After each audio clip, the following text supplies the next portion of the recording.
क्योंकि केमिस्ट्री को हम यहाँ पे इजी नहीं कहेंगे, यहाँ मॉडरेट टू टफ कहेंगे। पेपर को देखने के बाद ये समझ में आ रहा है कि जो एवरेज बच्चा होगा वो क्वेश्चन किया होगा। जो नीट की प्रिपरेशन करते हैं केमिस्ट्री उनकी स्ट्रेंथ होती है, बायो और केमिस्ट्री, और फिजिक्स में वो डगमगाते हैं। पर यहाँ पे जो मेन ट्रैप आया केमिस्ट्री ने ही उन्हें डगमगा। बिल्कुल बिल्कुल।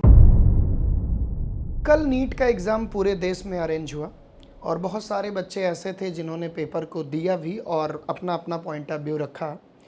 जैसा कि तालिब सर, हम लोग लगातार रामानुजम क्लासेस में केमिस्ट्री पढ़ा रहे हैं। बच्चों का एक बड़ा मजबूत पक्ष ये है कि सर कुछ कहिए आपके हिसाब से केमिस्ट्री का पेपर किस लेवल पे था।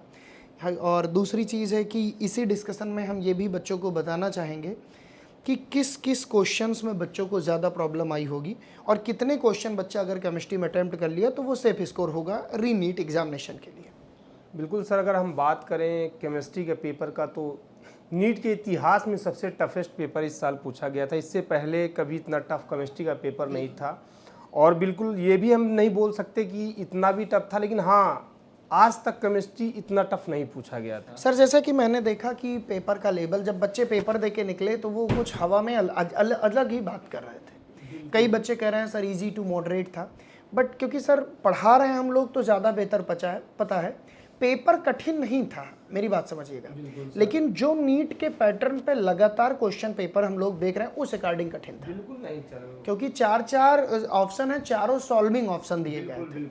तो बड़ा मुश्किल होता है एक नीट एस्पिरेंट के लिए 1 मिनट में चारों ऑप्शन। अरे वो तो छोड़ी, सबसे बड़ी दिक्कत तो बच्चों के साथ ये आई कि जिन बच्चों का फिजिक्स थोड़ा सही था, क्योंकि डायरेक्ट बच्चे बायोलॉजी के बाद केमिस्ट्री पे आते हैं, उन्हें पूरा कॉन्फिडेंस होता है कि केमिस्ट्री बहुत अच्छी तरीके से हम करेंगे।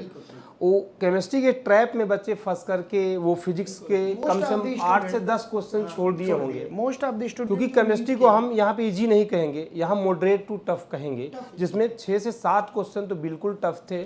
और यहाँ पे केमिस्ट्री के मैंने ये एनालिसिस किया, जेई के काफ़ी क्वेश्चन सिर्फ डाटा वैल्यू चेंज थी, बाकी question same to same JEE के क्वेश्चन उठा के रखे। मोस्ट ऑफ द स्टूडेंट्स मैं देखता हूँ कि जो नीट की प्रिपरेशन करते हैं केमिस्ट्री उनकी स्ट्रेंथ होती है, बायो और केमिस्ट्री, और फिजिक्स में वो डगमगाते हैं। पर यहाँ पे जो मेन ट्रैप आया केमिस्ट्री ने ही उन्हें डगमगा। बिल्कुल बिल्कुल, क्योंकि सर सबसे बड़ा दिक्कत उनके साथ यही है ना, बायोलॉजी के साथ उनको करना है केमिस्ट्री।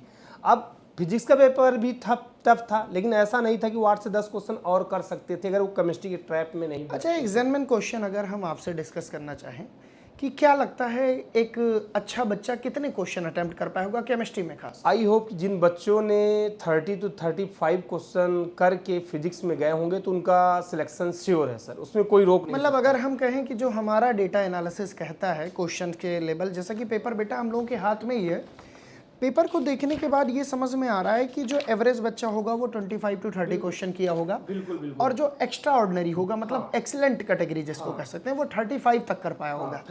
बट ये कहना बड़ा मुश्किल है कि 40 क्वेश्चन 42 क्वेश्चन केमिस्ट्री में सही होना, ये हो सकता है जो बहुत ही एक्स्ट्रा। 5 से 6 क्वेश्चन बहुत ही ज्यादा कैलकुलेटिव और टफ थे, तो उसको तो बिल्कुल बच्चा तो आई थिंक 35 to 40 ये बहुत अच्छा स्कोर माना जाएगा। बिल्कुल। अब हम ये जानना चाह रहे थे कि किस सेगमेंट में सबसे चैलेंजिंग क्वेश्चन थे, फिजिकल में, इनऑर्गेनिक में, या फिर ऑर्गेनिक? सर आई होप देखा जाए तो फिजिकल के 4 से 5 क्वेश्चन चैलेंजिंग थे जिन्हें बच्चों को टच नहीं करना। मैं देखा ऑर्गेनिक में भी कोई क्वेश्चन सीधा नहीं आया है कि डायरेक्ट। इस बार का जो ऑर्गेनिक का क्वेश्चन था बहुत ही टफ था, ऑर्गेनिक में भी हर साल की, क्योंकि इस बार जो है ना ABCD टाइप के क्वेश्चन दिए थे जो कि जेई में पूछते हैं।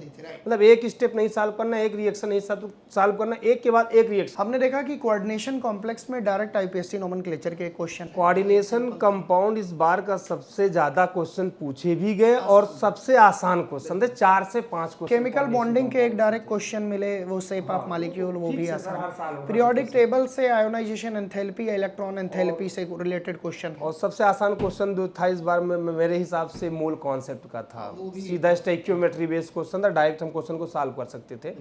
और ऑर्गेनिक में ग्रिग्नार्ड रिएजेंट से भी क्वेश्चन दिया था।